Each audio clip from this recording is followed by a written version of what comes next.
આજે cyber crime police station ખાતે બીએનએસની કલમ 308(5), 308(4), 351(2), 356(3), 61 અને આઈટી એક્ટની કલમ 66E, 67, 67A મુજબ એક ગુનો દાખલ કરવામાં આવેલ છે.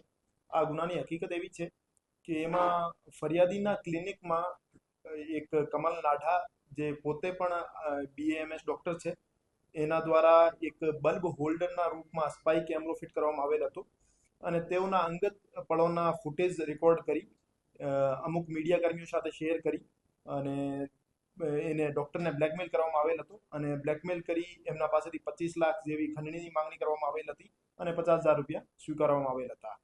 તો એ ગુનામાં આરોપી તરીકે અત્યારે કુલ 12 માણસો છે, જેમાં જે ડોક્ટર કમલ નાડા છે, સત્યની ગર્જના ન્યૂઝના હિરેનભાઈ મકવાણા છે, અજયસિંહ ચુડાસમા છે, હાર્દિક ડોડિયા છે, રાજકોટ હેડલાઇન્સના જગદીશ તેરિયા છે, ભારત ટાઈમ્સના જીગર સોડા છે, ભારત ટાઈમ્સના ઘનશ્યામસિંહ છે, ભારત ટાઈમ્સના જતીન નથવાણી છે, ભારત હેડલાઇન્સના અમિત ઠક્કર છે અને B1 ન્યૂઝના ભરતભાઈ છે.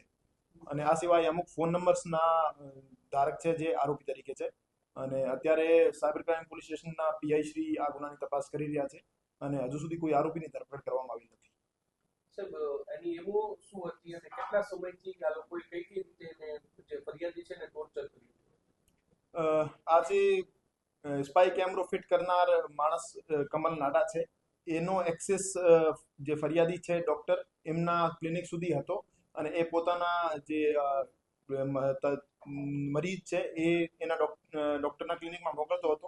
તો એ રીતે ઇઝીલી એક્સેસ મેળવી ત્યાં એમના જે ઇન્જેક્શન લગાવવા વાળું સેક્શન હોય છે, ત્યાં એને બલ્બનો હોલ્ડર હોય, એ બલ્બનો હોલ્ડર સ્પાઈ કેમેરાના રૂપમાં મૂકી અને એના વિડીયો રેકોર્ડ કર્યા હતા. એવું જાણવા મળ્યું છે કે આરોપી પાસે કુલ 3,000 થી 4,000 જેવા વિડીયો છે, જેમાં ડોક્ટરના અંગત પળોના વિડીયો છે જ, બાકી મરીઝોના પણ જે ઇન્જેક્શન લગાવતા અને ઓબ્જેક્શનેબલ વિડીયો છે, એ બાબતે પણ વધારાની તપાસ કરવામાં આવશે. સાહેબ, ખાસ કરીને આવા તત્વો બેફામ બન્યા છે, લોકોને શું અપીલ કરશો? ખાસ કરીને વેપારીઓ, બિલ્ડરો, ડોક્ટરો, હાઈ પ્રોફાઇલ લોકો છે, એની પાસે આવી રીતે પહોંચી જતા હોય છે. કોઈ લાયસન્સ હોતું નથી, કોઈ પ્રેસના જે નિયમો છે એનું કોઈ પાલન ક્યારેય થતું નથી. તો લોકો જનતાને શું અપીલ કરશે? મોટાભાગના એવા જે વિક્ટિમ્સ હોય છે, જેને કહેવાતા મીડિયા કર્મીઓ દ્વારા બ્લેકમેલ કરવામાં આવે છે અને જેના પાસેથી ખંડણીની માંગણી કરવામાં આવેલ છે, એ સમાજમાં ઇજ્જતના ડરથી અથવા ફ્યુચરમાં કોઈ પરેશાની ના થાય એના ડરથી પોલીસની સમક્ષ આવતા નથી. તો હું તમામને અપીલ કરવા માંગુ છું કે જ્યારે પણ આપને કોઈ એવા કથિત મીડિયા કર્મી અથવા બીજા કોઈ માણસો દ્વારા બ્લેકમેલ કરવામાં આવે અથવા મીડિયાનો ડર બતાવીને તમારા પાસેથી પૈસાની માંગણી કરવામાં આવે, તો આપ તરત જ પોલીસનો સંપર્ક કરો અને આપ જ્યાં સુધી સહન કરતા જશો એ આપની પાસેથી માંગણી વધારતા જશે, પણ આ પોલીસનો સંપર્ક કરો તો પોલીસ આપની પૂરેપૂરી મદદ કરશે. ભારત સરકારના પ્રેસ મુજબ લાયસન્સ હોવું જરૂરી છે. માહિતી ડિપાર્ટમેન્ટ, ઇન્ફોર્મેશન ડિપાર્ટમેન્ટ, આ લોકો પાસે નોન કરતા લાયસન્સ છે નહીં. તો શું કાર્યવાહી અને હજી આવા તત્વો જે ફાયલા પૂરતા છે એમની સામે આવનારા દિવસોમાં મોટી યથાવત રહેશે? એ જે મેં મીડિયા કર્મીઓના નામ બોલ્યા છે, સત્યની ગર્જના, રાજકોટ હેડલાઇન્સ, ભારત ટાઈમ્સ અને ભારત હેડલાઇન્સ, B1 ન્યૂઝ, એના તમામના લાયસન્સ અને તમામના ડોક્યુમેન્ટ્સ તપાસ દરમિયાન ચકાસણી કરવામાં આવશે અને એને પ્રોપર લાયસન્સ અને ડોક્યુમેન્ટેશન કર્યા વગર પ્રેસ હાઉસ, મીડિયા હાઉસ ચાલુ કરી દીધો હોય તો એના વિરુદ્ધ કાયદાકીય પગલાં લેવામાં આવશે અને બીજી ફરિયાદ દાખલ કરવાનો સ્કોપ હશે તો બીજી ફરિયાદ પણ દાખલ કરવામાં આવશે. અને હું તમામ જનતાને અપીલ કરવા માંગુ છું કે આપને ધ્યાનમાં એવા કોઈ મીડિયા કર્મી આવે, જैसे અમુક સમય પહેલા અમારા ધ્યાનમાં આવ્યું હતું કે ત્રણ મર્ડરના આરોપી હતો, એ એક XYZ ન્યૂઝ નામથી એક ન્યૂઝ ચલાવતા હતા અને લોકોને બ્લેકમેલ કરતા હતા, તો એની પણ કમ્પ્લેન અમને મળી હતી. એ જ રીતે આપને કોઈ બ્લેકમેલ કરતો હોય તો આપ તરત જ રાજકોટ ક્રાઇમ બ્રાન્ચ યા રાજકોટ શહેર પોલીસનો સંપર્ક કરો, જેથી અમે કાયદાકીય પગલાં લઈ શકીએ. ખાસ કરીને જે આપ જે ગુનો દાખલ છે તો ભૂતકાળમાં પણ કોઈ આ પ્રકારના દાખલ થયેલા સામે અમે આની પહેલા પણ એક સરકારી કર્મચારીની ફરિયાદ લઈને મીડિયા કર્મી વિરુદ્ધ ગુનો દાખલ કર્યો હતો.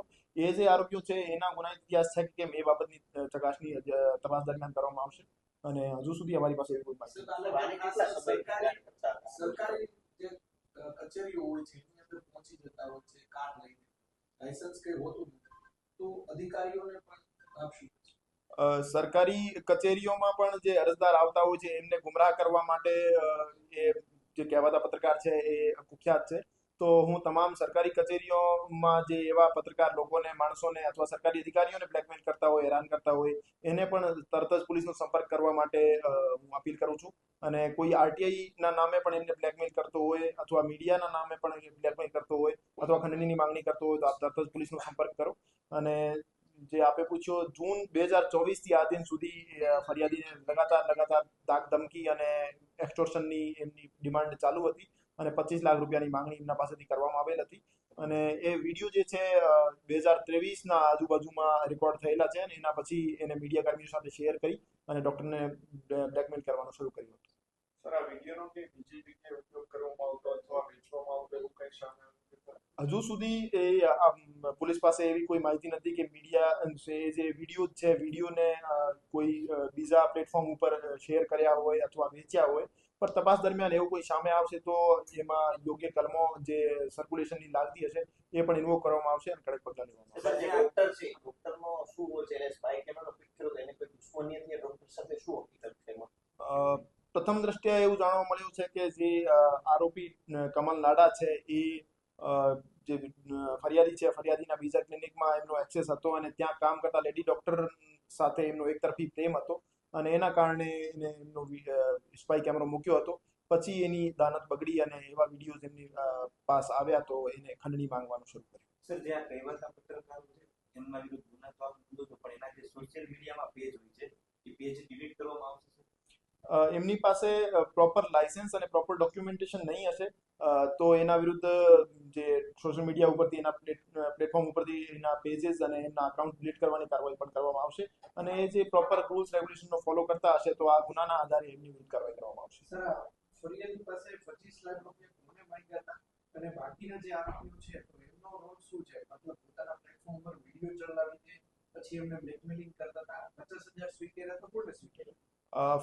ફરિયાદીએ અમને ફરિયાદમાં આખું વિગતવાર જણાવ્યું છે કે એને કેટલા કોલ કયા માણસ પાસેથી આવેલ હતા અને એ જે તમામ નામ જે એમને જણાવ્યા છે એમના યા તો એમના પોતે દ્વારા યા એમના કોઈ એજન્ટ દ્વારા ફરિયાદી પાસેથી માંગણી કરવામાં આવેલ હતી અને એના આધારે જ અમે આરોપીઓ તરીકે એમના નામ લીધા છે. તેમ છતાં અમે તપાસ કરીશું અને જેનો રોલ નહીં આવતું હશે યા જેના વિરુદ્ધ પુરાવા નહીં હશે એના વિરુદ્ધ કાર્યવાહી નહીં કરીશું, પણ જેના વિરુદ્ધ પુરાવા મળશે એના વિરુદ્ધ કડક પગલાં લઈશું.